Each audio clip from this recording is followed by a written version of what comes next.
청혼 받던 날. 세상에, 언제 이런 걸 다 준비했어? 이게 다 뭐야? 내 생일도 아니고 우리 기념일도 아니잖아. 나 너무 감동인데? 아무 날도 아닐 때 해야 서프라이즈지. 그나저나 벌써 감동받으면 안 되는데. 이리 와봐. 진짜 중요한 선물은 이거야. 어머, 이게 뭐야? 반지 아니야? 어머나 세상에, 진짜 너무 예쁘다. 설마 자기 지금 나한테 프로포즈 하는 거야? 그래, 맞아. 나랑 결혼해 줄래? 우리 만난 지 아직 1년도 채 안 됐지만 난 자기한테 확신이 들어. 클럽에서 만난 사이인 거 부모님이 아시면 안 좋아하실 거라더니, 그래서 부모님께 소개도 안 하는구나 싶어서 내심 서운했는데 이런 준비를 하고 있는 줄은 꿈에도 몰랐어. 에이, 그게 그렇게 자랑할 건 아니긴 하지 뭐. 부모님께는 소개팅으로 만난 사이라고 할 거니까 그건 끝까지 비밀이야. 저와 남편은 클럽에서 만난 사이랍니다. 당시 제가 30대 초반이었으니 20대도 아니고 클럽에서 만난 사이라고 하는 게 보기에 따라 가벼워 보일 수도 있고, 남편 말처럼 뭐 그리 자랑할 건 아니다 싶긴 했지만 저로서는 다소 억울하기도 했습니다. 그도 그럴 것이, 저는 더 어렸을 때도 클럽에 자주 가는 사람도 아니었고 남편을 만난 게 태어나서 3번째로 간 날이었던 겁니다. 매번 친구 생일이라거나 그럴 때 휩쓸려서 가곤 했던 건데 거기서 남편을 만났던 거죠.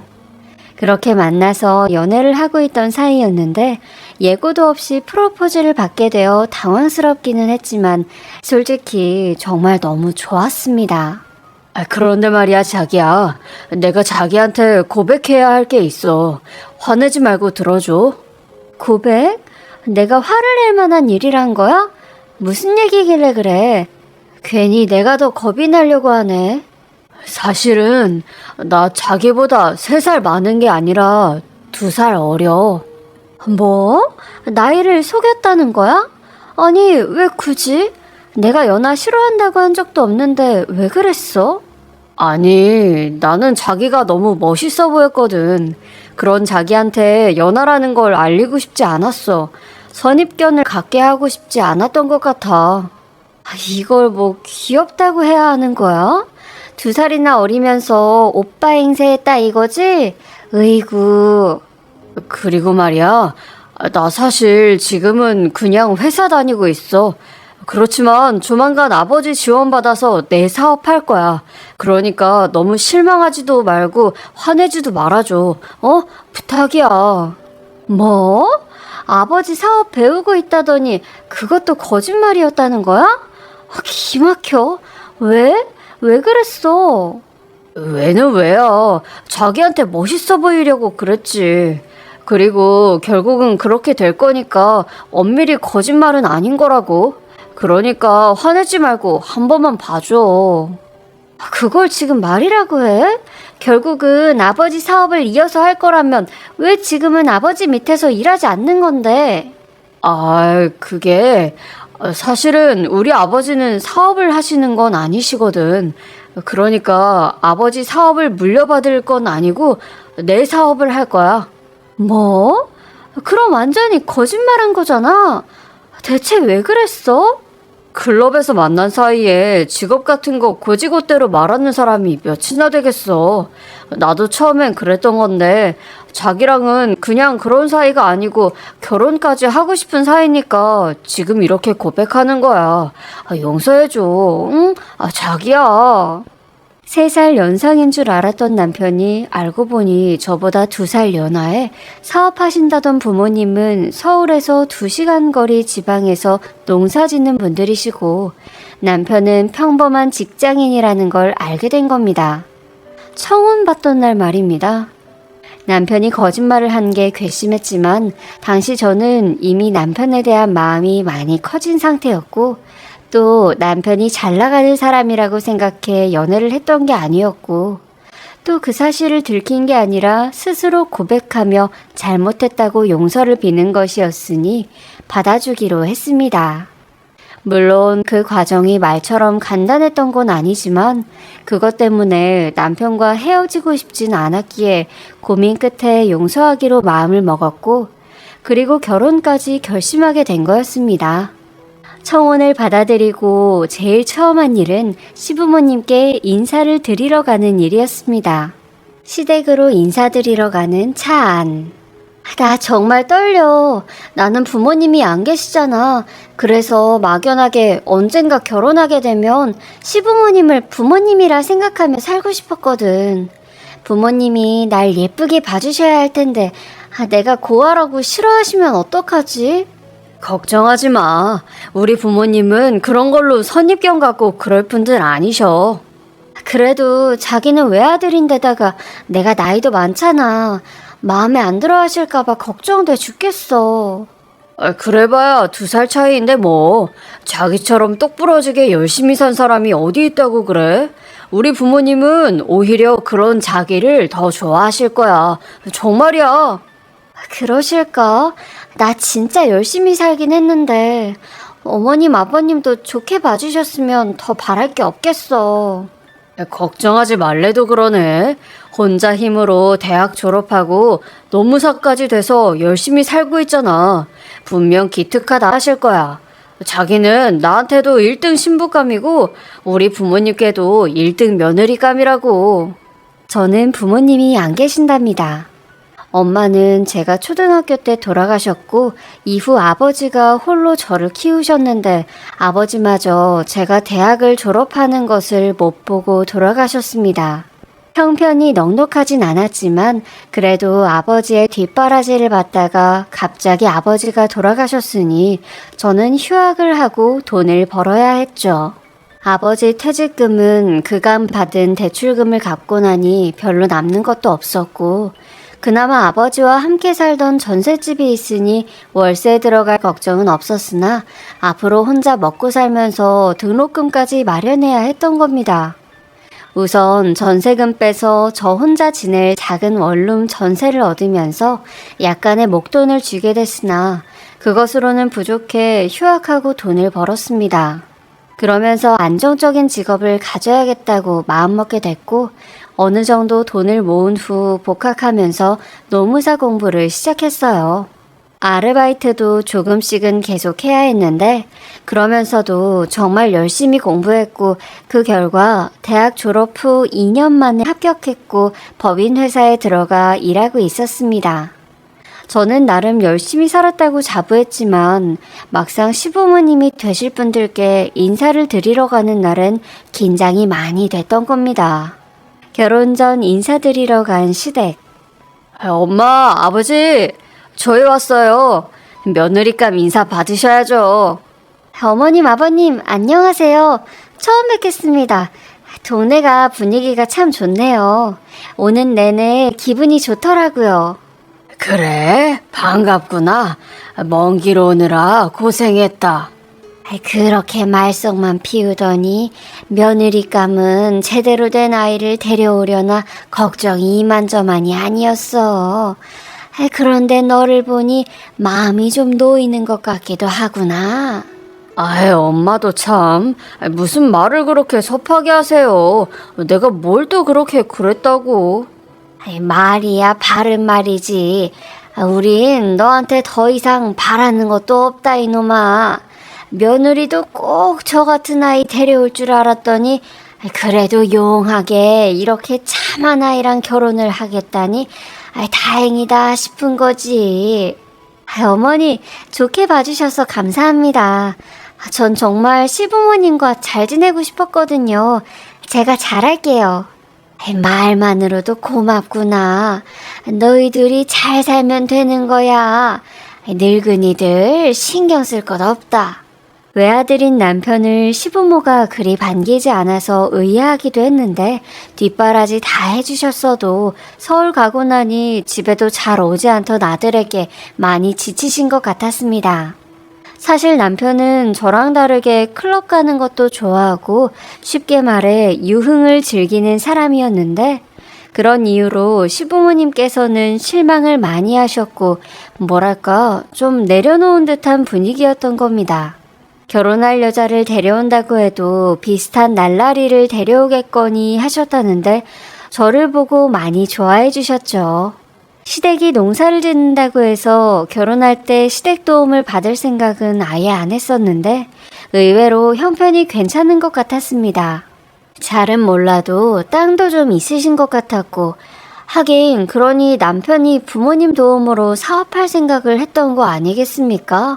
저희는 그렇게 시댁에서 해주신 신혼집에서 신혼살림을 시작했고 저희 결혼으로 남편과 시부모의 관계가 좋아지는 계기가 된 것 같아서 뿌듯했고 남편 역시 몹시 좋아했습니다.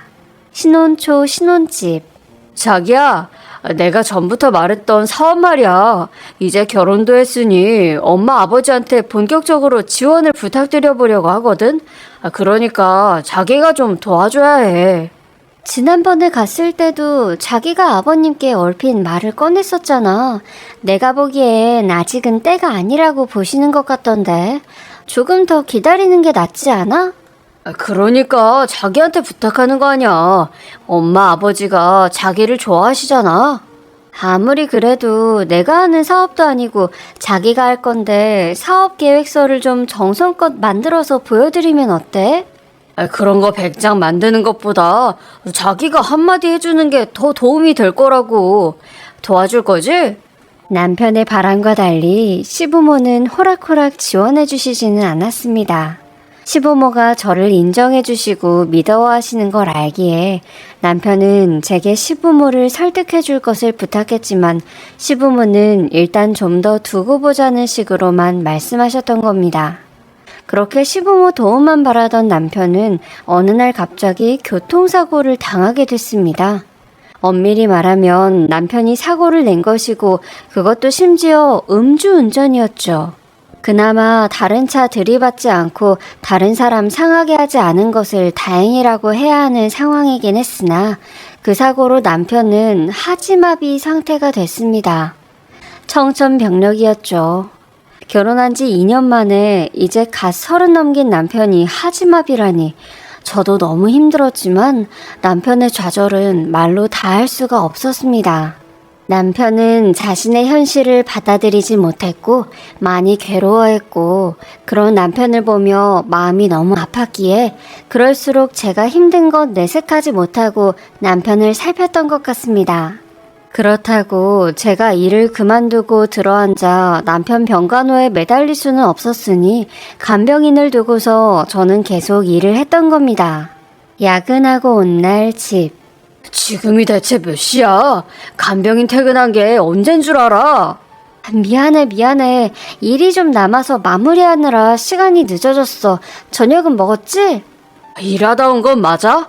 지난번처럼 회식이랍시고 술 처마시고 놀다가 들어온 거 아니야? 무슨 소리야. 나 술 마신 것 같아? 봐봐, 술 냄새도 하나도 안 나잖아. 알게 뭐야. 야근한다고 거짓말하고 어디 가서 누구랑 무슨 짓을 하다가 온 건지 알게 뭐냐고. 자기야, 정말 왜 그래? 나 일하다 들어와서 피곤하고 힘들어. 괜한 억지 부리지 말자, 어? 괜한 억지? 야, 너 내가 이 꼴 됐다고 무시하는 거야? 남편 다리병신에 마누라는 환양년이라고 동네에 광고할 일 있냐? 지금이 몇 시냐고? 남편은 그렇게 의부증 증세까지 보였습니다. 회식이라도 하거나 심지어 야근 때문에 좀 늦는 날에도 어김없이 남편의 히스테리가 시작됐죠. 간병인을 두긴 했으나 24시간 입주 간병인은 아니었고 출퇴근하면서도 집에 있는 동안에는 제가 남편 수발을 다 들었습니다. 남편이 간병인을 불편해했는데 특히 대소변 처리를 정말 힘들어해서 가능한 한 간병인의 손을 덜 타게 제가 최대한 똥기저귀를 다 처리하려고 했고 주말마다 목욕시키고 정말 최선을 다했습니다. 그런데도 돌아오는 건 그런 욕이었던 겁니다. 그런 소리까지 들으면서도 저는 저러는 남편은 얼마나 더 힘들까 그렇게 생각하며 이해하려고 했습니다. 평범한 어느 날 집. 자기야, 우리 아이를 가져보는 건 어때? 난 당신 닮은 우리 아이를 낳고 싶은데 자기는 안 그래? 이 꼴로 애는 무슨 애야. 내 꼴 다른 사람한테 보이는 거 싫은데 내 애까지 낳아서 이 꼴 보이라는 거야? 난 싫어. 자기에 대한 내 마음이 절대 변하지 않을 거라는 걸 보여주고 싶어서 그래. 아이가 생기면 우리 사이가 더 견고해질 수도 있고 자기 마음에 의심이나 불안함 같은 것도 덜해질 수 있잖아. 글쎄, 싫다니까. 애 없어도 네가 더 잘하면 되잖아. 저는 남편을 설득해보려 했지만 남편이 화를 많이 냈기에 더 말을 꺼내지도 못했고 그렇게 지지부진한 세월이 10년이나 흘렀습니다. 그 사이 저는 다니던 법인에서 독립을 할 기회도 있었지만 그러지 않았어요. 남편 병간호를 하는 입장에서 제 법인을 차려 독립하며 제 일에 몰두할 엄두가 나지 않았기 때문입니다. 그래도 누구보다 열심히 일했고 경력이 좀 쌓이고 나서부터는 파트너 노무사가 되어 어느 정도 자율성과 재량권을 갖고 능동적으로 일을 할 수 있게 됐기에 만족하며 일을 하고 있었답니다. 하루는 몸이 좀 좋지 않아서 급한 일들만 처리를 해놓고 점심시간 조금 지나 이른 퇴근을 했습니다. 집에 가서 쉬고 싶은 마음이 간절한데 집에 가면 남편 수발을 들어야 하니 병원에 가서 영양주사라도 맞으며 한숨 잘까 싶은 생각도 하다가 그래도 일단 집으로 가기로 했던 겁니다. 그렇게 집에 갔는데 현관에 웬 낯선 여자 구두가 있어서 누가 온 건가 싶다가 순간 느낌이 쎄한 거죠. 그래서 최대한 조심스럽게 중문을 열고 조용히 집 안으로 들어갔는데 남편이 주로 시간을 보내는 거실에 남편은 없고 남편 휠체어만 덩그러니 놓여 있었습니다. 그때부터 심장이 터질 것처럼 두근거렸는데 진정하려 노력하며 집안을 둘러보니 안방문이 조금 열려있는 게 보였고 그곳에서 기야말 풍경을 맞닥뜨리게 되었습니다. 제가 보게 된 모습은 남편이 웬 낯선 여자와 키스를 하고 있는 모습이었는데 그것만으로도 다리가 풀릴 판이었지만 더 놀라웠던 건 남편이 두 다리로 멀쩡하게 서 있었다는 것이었습니다. 저는 너무 놀라서 그 자리에서 주저앉고 말았고 그제야 남편과 그 낯선 여자도 저를 발견하게 됐습니다. 조퇴한 날 집. 당신이 어떻게 이 시간에 어떻게 된 일이야? 뭐야, 밤에 나온다더니 이게 뭐야? 이제 어떡해? 뭐라고 해? 나 계속 여기 있어? 남편과 키스를 하고 있던 낯선 여자의 얼굴을 보니 어딘지 낯이 익은 듯도 했었는데 목소리를 듣는 순간 알겠는 겁니다. 그 여자는 남편이 재활치료를 받으러 다니는 병원의 물리치료사였습니다. 보통 간병인이 재활병원에 동행하기에 저는 그 물리치료사를 자주 본 건 아니었고 몇 번 봤는데 병원에서 보던 모습과 너무 달라서 더욱 낯설게 느껴졌던 것 같습니다.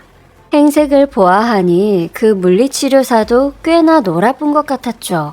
비슷한 사람들끼리 알아본 건지 남편과 눈이 맞은 모양인데 저는 그저 기가 막혔습니다. 둘이 대체 언제부터 이런 사이가 됐던 거야? 다리는 또 어떻게 된 거야? 쭉 이렇게 다 속이고 둘이 이딴 짓을 벌였어? 빨리 다 말해! 아니야, 자기야. 그런 건 아니야. 다리의 감각이 조금씩 살아난다는 걸 알게 된 건 정말 최근이야. 그럼 둘이 이런 짓을 벌인 건 더 오래됐단 소리야? 아니지. 절대 그런 게 아니야. 자기 놀라게 해주려고 열심히 재활받으러 다녔던 건데 그러면서 가까워진 거고 사실 아직 감각이 완벽하게 돌아온 것도 아니야. 네, 맞아요. 정말 최근에 일어난 일이에요. 정말이에요. 그걸 말이라고 해? 어떻게 나한테 이럴 수가 있어? 어떻게? 미친 사람처럼 소리를 지르며 악을 써도 나아지는 게 하나도 없었습니다. 10년의 세월이 무너져 내리는 것 같았으니 그때 저는 제정신이 아니었을 겁니다. 남편은 처음에는 변명을 하며 잘못했다고 하더니 점점 더 뻔뻔해지며 이혼을 요구하더군요. 결국 저는 남편과 이혼했습니다. 그렇다고 제가 남편 좋으라고 그 여자랑 잘해보라고 물러나줬다는 건 아닙니다. 남편은 재산 분할이고 뭐고 그런 것 없이 신혼집도 그냥 내게 주겠다고 하며 이혼만 해달라고 했는데 돈이 문제도 아니었지만 제 10년의 세월이 그깟 신혼집으로 보상되는 것인가 싶었죠. 그때 제게 찾아온 건 다름 아닌 시모였습니다. 시모가 찾아온 날 회사 앞 카페. 그놈한테 대충 얘기는 들었어. 아가, 그놈 뻥 차버려. 네가 버리는 거라고 생각하고 이혼하고 새 인생 살아. 어머니, 전 너무 억울해요. 미련이 남아서도 아니에요. 그저 그 세월이 너무 억울해요. 그래, 그럴 거야. 내 자식이지만 그놈 맞댔잖아 했던 거 너도 잘 알 거야. 그래도 어떡해. 너같이 착실한 아이 만나 결혼한다기에 너를 믿고 그놈 하려던 일도 도와줄 생각을 하기도 하고 그랬지. 내가 너한테 고맙고 미안한 마음 다 표현할 수가 없구나. 어머니, 저도 어머니가 계셔서 정말 좋았어요. 부모님이 생긴 걸 얼마나 감사해 했다고요. 그래, 안다. 그놈이 다리 감각을 회복했다고 연락을 했길래 나는 기적이라고 생각했어. 그놈이 다시 건강해진다면 그렇게 노래를 부르던 사업 자금도 지원해 주려고 했었지. 그랬더니 얼마 후에 너랑 이혼을 한다고 하더구나. 어쩐지. 그러니까 부모님께 지원받을 걸 믿고 저한테 이혼하자고 했던 거네요. 저랑 이혼하고 그 여자랑 살려고 말이에요.